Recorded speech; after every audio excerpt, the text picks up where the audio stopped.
ఇది ప్రజల్లో కూడా అత్యవసరం. ఇక బెంగాలీలపై దేశవ్యాప్తంగా జరుగుతున్న దాడుల్ని, బెంగాలీలపై చూపుతోన్న వివక్షను నిరసిస్తూ Trinamool Congress chief and west Bengal chief minister Mamata Banerjee నిరసన కార్యక్రమం చేపట్టారు. మీరు మమ్మల్ని ఎక్కడ టార్గెట్ చేస్తే అక్కడ నిరసన తెలియజేస్తాం అండ్ వెస్ట్ బెంగాల్లో కూడా నిరసన కార్యక్రమాలు కొనసాగుతాయి అంటూ ఒక రకంగా కేంద్రాన్ని హెచ్చరించారు. ఏమంటారు? వచ్చే సంవత్సరం మొదట్లో వెస్ట్ బెంగాల్లో ఎలక్షన్ జరగబోతున్నాయి. 5 రాష్ట్రాల్లో ఎలక్షన్ జరగబోతున్నాయండి. అస్సాం, వెస్ట్ బెంగాల్, అదేవిధంగా పుదుచ్చేరి, కేరళ, తమిళనాడు 5 రాష్ట్రాల్లో ఎలక్షన్ జరగబోతున్నాయి. ఈ వచ్చే నవంబర్లోనే బీహార్లో ఎలక్షన్ జరగబోతున్నాయి. అంటే ఈ ఎలక్షన్ దృష్ట్యా పాలిటిక్స్ అనేది ఉంటాయి. ఇప్పుడు నిన్న ఎలక్షన్ కమిషన్ ఒక మాట చెప్పింది. బీహార్లో బంగ్లాదేశీయులు, రోహింగ్యాలు అంటే బంగ్లాదేశీయులు, బంగ్లా అంటే బెంగాలీ అనే పదం వచ్చింది. నేపాలీలు ఇల్లీగల్గా ఉన్నారు బీహార్లో అని వచ్చింది.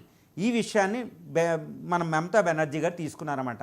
బంగ్లా అంటే బెంగాలీల మీద వ్యతిరేకత ఏంటి అనేది ఒక పదం. 2, సుమారు 22 లక్షల మంది బెంగాలీస్ ఇతర రాష్ట్రాల్లో నివసిస్తున్నారు. ముఖ్యంగా బీజేపీ పాలిత రాష్ట్రాల్లో వేల కొద్దీ వాళ్ళని జైల్లో పెడుతున్నారు. ముఖ్యంగా ఢిల్లీ, మహారాష్ట్ర, ఇలా బీజేపీ పాలిత రాష్ట్రాలు, ఒడిశాలో కూడా విపరీతంగా బెంగాలీల మీద అటాకులు జరుగుతున్నాయి. చిన్న చిన్న విషయాలు వచ్చినాయి, కేసులు పెడుతున్నారని నిన్న west Bengal chief minister Mamata Banerjee కలకట్టాలో ఒక మార్చ్ నిర్వహించారు, ఒక ప్రొటెస్ట్. దీనికి నేషనల్ సిగ్నిఫికెన్స్ ఉందన్నమాట. బీజేపీ పాలిత రాష్ట్రాల్లో ఇది ఎందుకు జరుగుతుంది అనేది. 2, అక్కడ బీహార్లో కొంతమంది ఓటర్ లిస్టు సవరణ అనుకుంటూ మొదలుపెట్టి ఓటర్లు తీసేస్తున్నారు, ఒక 50 లక్షల మంది. ఇది వెస్ట్ బెంగాల్లో కూడా కొనసాగొచ్చు అనేది. ఎందుకంటే నిన్న అక్కడ ద్వివేదు ఆయనే బీజేపీ అధ్యక్షుడు కూడా ఎలక్షన్ కమిషన్ బీహార్ లాగా స్పెషల్ ఇంటెన్సివ్ రివిజన్ అనేది పెట్టండి అనేది అడిగాడు. సో ఈ రివిజన్ అనేది ఎలక్షన్ ముందు పెట్టడం వల్ల కొంతమంది ఎక్స్క్లూడ్ అవుతే ఓట్ల ఎలక్షన్లో ఆ విధంగా మహారాష్ట్రలో గెలిచిందని ఆరోపణ చేసింది. ఈ విధంగా బీజేపీని ఎలక్షన్ కమిషన్ మీద ఆరోపణలు చేస్తూ ప్రజాస్వామ్యబద్ధంగానే అన్నీ ఉండాలి అనుకుంటూ ఆవిడ ఒక ప్రదర్శన నిర్వహించిందండి. ఇది ఎందుకంటే ఎలక్షన్ ముందు రాజకీయాలు అనుకోవడం కూడా కాదు, ఆరోపణలో ఏదైనా తీవ్రత ఉందంటే అది ప్రజాస్వామ్యం మీద నమ్మకం పోగొట్టేది. ఎందుకంటే ఎలక్షన్ కమిషన్ మీద ఏదైనా ఆరోపణ చేసే ముందు అది ఎవరైనా చాలా 1కి 2 సార్లు ఆలోచన చేయాలి. ఇది రాజ్యాంగబద్ధ సంస్థ. ఆర్టికల్ 324 నుంచి 329 వరకు ఉంటుంది. భారతదేశంలో ఎన్నికలే భారత ప్రజాస్వామ్యానికి మూలం, భారత రాజ్యాంగ వ్యవస్థకు మూలం. అటువంటి ఎన్నికల్ని పారదర్శకంగా స్వేచ్ఛాయుత వాతావరణంలో నిర్వహించడానికి ఎలక్షన్ కమిషన్ ఇండియాలో కాన్స్టిట్యూషన్ పెట్టింది, రాజ్యాంగం పెట్టింది.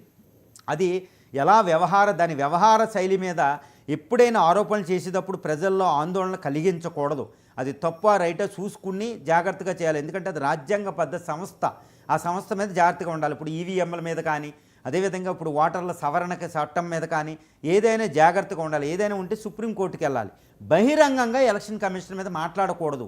అది విషయం చాలా జాగ్రత్తగా ఉండాలి అండి. ఎందుకంటే రాజ్యాంగ ప్రజాస్వామ్యానికి, రాజ్యాంగ వ్యవస్థకి మూలమై ఎలక్షన్స్ కాబట్టి ఎలక్షన్ కమిషన్ మీద చాలా జాగ్రత్తగా ఉండాలి. నిన్న మమతా బెనర్జీ చేసిన ఎలక్షన్ కమిషన్ మీద ఆరోపణలు అనేవి చాలా తీవ్రమైన ఆరోపణలు ఉన్నాయి. అది పరిగణించాలి, దాని మీద చర్చ కొనసాగాలి. 2ది ఏంటంటే బెంగాలీల మీద దాడి అనేది ఇది నేషనల్ సెక్యూరిటీకి సంబంధించింది. ఎందుకంటే భారతదేశంలో ప్రతి పౌరుడు ఆర్టికల్ 15, ఆర్టికల్ 14, ఆర్టికల్ 16 ప్రకారం భారత పౌరులు ఎక్కడైనా నివసించవచ్చు. ఆర్టికల్ 19 కూడా, ఆర్టికల్ 21లో కూడా ఎక్కడైనా నివసించవచ్చు. భారతదేశంలో ఎక్కడికైనా వెళ్ళొచ్చు. ఒక ట్రైబల్ ఏరియా, కొంచెం జమ్మూ అండ్ కాశ్మీర్లో కొన్ని విషయాలు మినహాయిస్తే ఎక్కడైనా నివసించవచ్చు, ఎక్కడికైనా వెళ్ళొచ్చు, ఏ వృత్తినైనా స్వీకరించవచ్చు.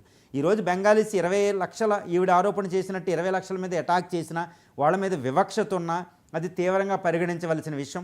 ఇలాంటివి రాకూడదు. బీహారీల మీద మరాఠీ, మహారాష్ట్రలో మరాఠీల మీద వేరే చోట, తెలుగు పీపుల్ మీద వేరే చోట, గుజరాతీ మీద వేరే చోట, ఈ తర్వాత కాశ్మీరీ పండితుల మీద కాశ్మీర్లో, తర్వాత అస్సామీల మీద, నార్త్ ఈస్ట్ పీపుల్ మీద వేరే చోట్ల మీద అటాకులు అనేవి ఇలాంటివి రాకూడదు. అది జాతీయ భద్రతకి, భారతదేశం యూనిటీ ఇన్ ఇంటిగ్రిటీ, అది ఏమంటారంటే భిన్నత్వంలో ఏకత్వానికి అది వ్యతిరేకత అండి.